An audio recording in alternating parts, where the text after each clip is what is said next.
51 থেকে 60 পর্যন্ত স্কোয়ারের শিখাবো তোমাদেরকে। এখানে 51 থেকে 60 পর্যন্ত কিভাবে বর্গ করতে হয় আর কি।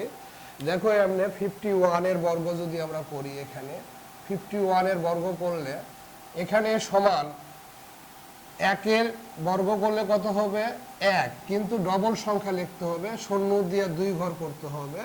আর এখানে হচ্ছে তোমার হচ্ছে 5 এর বর্গ করলে কত হবে 25, 25 এর সাথে 1 যোগ করতে হবে, এই হবে 26। এটাই তোমাদের অ্যান্সার। তুমি যদি এখানে 54 লেখো, 4 এর বর্গ যদি করো তুমি, 4 এর বর্গ কত হবে 16, এখানে আর 2 সংখ্যা লিখতে হবে না, 16 চলে আসছে।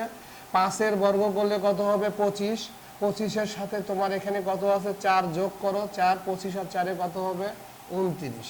এখানে 58 লেখো, 58 এর বর্গ যদি করো তাহলে 8 কত হয় 64 হয়, 64। 5 এর বর্গ করলে কত 25, 25 আর 8 যোগ যদি করো তাহলে 25 আর 8 33, 33 তুমি লিখলে এখানে। তাহলে কি বুঝলাম, এটার বর্গ করলাম আর এটার বর্গ করে যা হবে তার সাথে এটা যোগ করব।